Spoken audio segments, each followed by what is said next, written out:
Hello friends, स्वागत है देवा स्टडी पॉइंट आईक्यू में। मैं देवेंद्र। आज हम इस क्लास में संसद से संबंधित टॉप 30 क्वेश्चनों की चर्चा करेंगे। आप किसी भी गवर्नमेंट एग्जाम की तैयारी कर रहे हो तो आपके लिए क्लास इंपॉर्टेंट रहेगी, क्योंकि यहाँ से हर एग्जाम में 2 या 3 क्वेश्चन पूछे जाते हैं। तो क्लास को अंत तक देखते रहना है और लास्ट में मैंने आपसे क्वेश्चन पूछा, उसका आंसर आपको कमेंट में देना है। ठीक है, तो स्टार्ट करते हैं। और अगर आपको अलग अलग सब्जेक्ट की अलग अलग टॉपिक वाइज क्लासें लेना है तो आप चैनल पे इसकी प्लेलिस्ट में जाकर ले सकते हैं। ठीक है, तो स्टार्ट करते हैं। पहला क्वेश्चन है, भारतीय संसद के कितने सदन है? भारतीय संसद के कितने सदन हैं?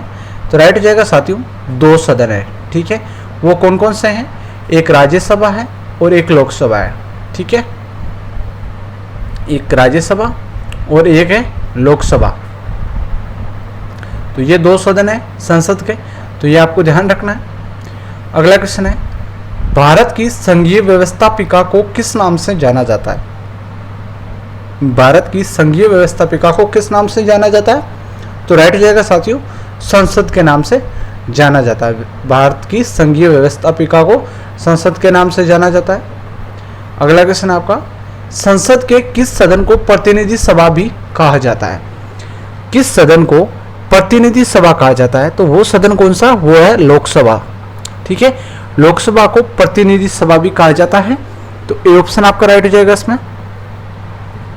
अगला क्वेश्चन है, संसद को लोकप्रिय सदन है, संसद का लोकप्रिय सदन कौन सा है? तो लोकप्रिय सदन है वो लोकसभा है। ठीक है, ये ऑप्शन राइट हो जाएगा इसमें।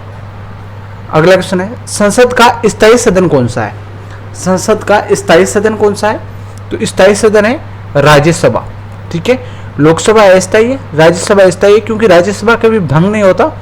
तो आपका इसमें बी ऑप्शन राइट हो जाएगा, राज्यसभा स्थायी सदन है। और अस्थायी सदन पूछ ले तो वो है आपका लोकसभा। अगला क्वेश्चन है, भारतीय संसद बनती है, भारतीय संसद बनती है, तो इसमें कौन सा राइट हो जाएगा? इसमें आपका राइट हो जाएगा साथियों, भारतीय संसद ये लोकसभा, राज्यसभा एवं राष्ट्रपति के द्वारा बनती है।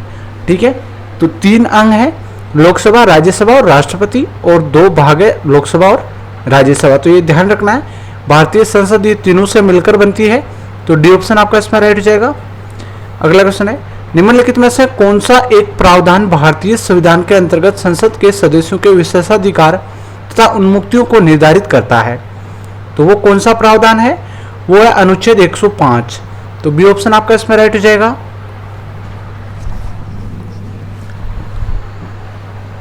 अगला क्वेश्चन आपका हो जाएगा, भारत के संविधान में कहा गया है कि भारत की संसद के 3 अंग हैं, इनमें से एक अंग लोकसभा है, दूसरा अंग राज्यसभा है, जबकि तीसरा अंग कौन सा है? तो भारत के संविधान में कहा गया है कि भारतीय संसद की 3 अंग है, तो वो 3 अंग कौन कौन से? एक लोकसभा है, एक राज्यसभा और एक राष्ट्रपति है।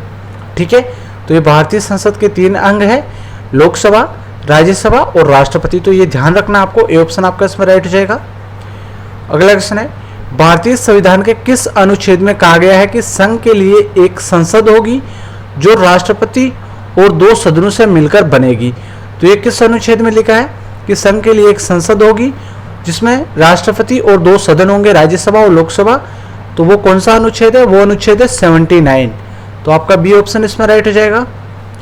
अगला क्वेश्चन है, निम्नलिखित कथनों को असत्य कौन सा है? कथनों में से असत्य कौन सा है?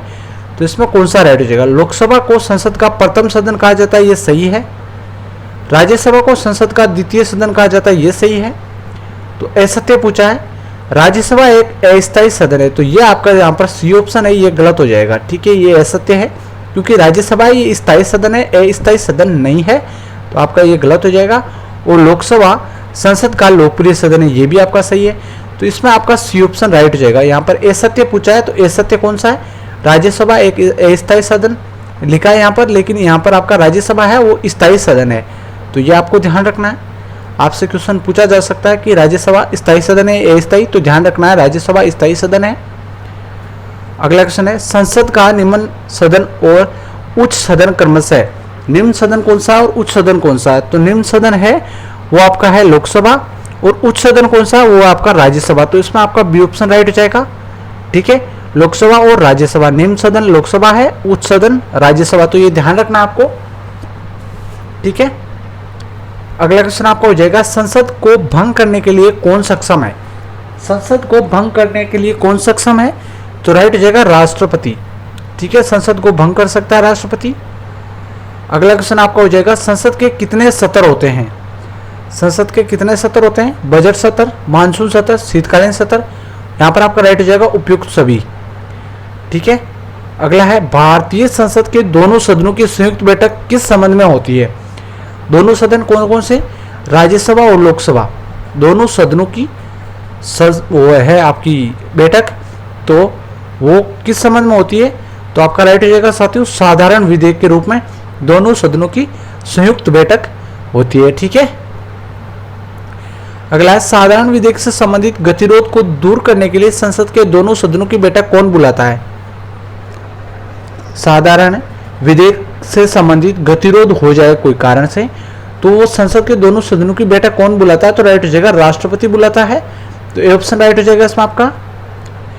लोकसभा एवं राज्यसभा की संयुक्त बैठक कब होती है? लोकसभा और राज्यसभा की संयुक्त बैठकें कब होती है? तो राइट हो जाएगा लोकसभा एवं राज्यसभा में मतभेद होने पर संयुक्त बैठक होती है। मतभेद ना हो तो नहीं होती है, लेकिन मतभेद होने पर दोनों लोकसभा और राज्यसभा की संयुक्त बैठक होती है। अगला क्वेश्चन है, संसद के दोनों सदनों के संयुक्त अधिवेशन की अध्यक्षता कौन करता है? दोनों सदनों के संयुक्त अधिवेशन की अध्यक्षता कौन करता है? तो लोकसभा अध्यक्ष है वो करता है, स्पीकर। ठीक है, अगला है, संसद के संयुक्त बैठक कौन संबोधित करता है? संयुक्त बैठक को कौन संबोधित करता है? तो राइट हो जाएगा राष्ट्रपति करता है। डी ऑप्शन आपका इसमें राइट हो जाएगा। अगला क्वेश्चन है, संसद के संयुक्त अधिवेशन में विधेयक पारित होता है। विधेयक पारित होता है तो इसमें राइट हो जाएगा साथियों दोनों सदनों के कुल उपस्थित तथा मतदाता सदस्यों के सामान्य बहुमत द्वारा। ठीक है, तो इस पर सी ऑप्शन आपका राइट हो जाएगा। संविधान संशोधन प्रस्ताव के संबंध में दोनों सदनों में मतभेद होने की स्थिति में प्रस्ताव गिर जाएगा। ठीक है, संविधान संशोधन प्रस्ताव के संबंध में कोई संविधान संशोधन के प्रस्ताव हो तो उस संबंध में दोनों सदनों में अगर मतभेद हो जाए तो वो प्रस्ताव है वो गिर जाएगा। ठीक है, तो ये आपको ध्यान रखना है। अगला है, संसद की कार्यवाही सूची में प्रथम विषय होता है। कार्यवाही सूची में प्रथम विषय कौन सा होता है? मान लो संसद की कार्यवाही आज शुरू हो रही तो प्रथम विषय कौन सा? वो है साथियों प्रश्नकाल। सबसे पहले प्रश्नकाल होता है। अगला क्वेश्चन है, संसद के किसी सदस्य की सदस्यता तब तक समाप्त समझी जाती है यदि वे बिना सदन को सूचित किए अनुपस्थित रहता है। कब तक अनुपस्थित रहने पर सदस्यता खत्म, मतलब सदस्यता समाप्त समझी जाती है? तो वो राइट हो जाएगा 60 दिन अगर संसद में ना जाए सदस्य तो उसकी सदस्यता समाप्त मानी जानी जाती है। ठीक है, तो आपका ऑप्शन इसमें राइट हो जाएगा। अगला क्वेश्चन है, एक वर्ष में कम से कम कितनी बार संसद की बैठक होना आवश्यक है? एक वर्ष में कम से कम कितनी बार संसद की बैठक होना आवश्यक है? 2 बार आवश्यक है साथियों। ठीक है, बी ऑप्शन राइट हो जाएगा इसमें। भारतीय संसद के दोनों सदनों की संयुक्त बैठक किस संबंध में होती है? तो राइट हो जाएगा साधारण विधेयक के संबंध में दोनों सदनों की बैठक होती है। निम्न विधेयकों में से किसका एक भारतीय संसद के दोनों सदनों द्वारा अलग अलग विशेष बहुमत से पारित होना आवश्यक है? तो राइट हो जाएगा संविधान संशोधन विधेयक। ठीक है, संसदीय प्रणाली वाली सरकार को अन्य किस नाम से जाना जाता है? उसको जाना जाता है संघीय सरकार। ठीक है, अगला क्वेश्चन है, भारतीय राजनीतिक व्यवस्था में कार्यपालिका के अधीन रहकर कार्य करती है। कार्यपालिका के अधीन रहकर कार्य करती है वो है साथियों न्यायपालिका। तो ये ऑप्शन आपका राइट हो जाएगा इसमें। अगला क्वेश्चन है, अस्थायी संसद भारत में कब तक अस्तित्व में रही? अस्थायी संसद, तो राइट हो जाएगा साथियों 17 अप्रैल 1952 तक अस्थायी संसद भारत में अस्तित्व में रही। तो डी ऑप्शन आपका राइट हो जाएगा। बाद में स्थायी हो गई थी। भारत की पार्लियामेंट का उद्घाटन कब हुआ था? संसद का उद्घाटन कब हुआ था? तो ध्यान रखना है 1927 में संसद का उद्घाटन हुआ था। बी ऑप्शन आपका राइट हो जाएगा इसमें। संसद के किन सदस्यों को गैर सरकारी सदस्य कहा जाता है? तो वो होते हैं मंत्री के अलावा अन्य प्रत्येक सांसद को गैर सरकारी सदस्य कहा जाता है। किसी संसद सदस्य की अयोग्यता के संदर्भ में निर्णय कौन करता है? तो राइट हो जाएगा राष्ट्रपति करता है। ठीक है, सी ऑप्शन राइट हो जाएगा इसमें आपका। और इस क्वेश्चन का आंसर आपको कमेंट में देना है। भारत की संचित निधि से धन निर्गम पर किसका नियंत्रण है? तो इसमें आपका कौन सा राइट हो जाएगा आपको कमेंट में लिखना है लास्ट क्वेश्चन का आंसर। ठीक है। और क्लास कैसी लगी ये भी आपको बताना है, और आप चैनल पे इसकी प्लेलिस्ट में जाकर और अलग अलग सब्जेक्ट की अलग अलग टॉपिक वाइज ये क्लासें ले सकते हैं, ठीक है। तो चैनल को जरूर सब्सक्राइब कर देना और क्लास को लाइक कर देना। धन्यवाद। जय हिंद।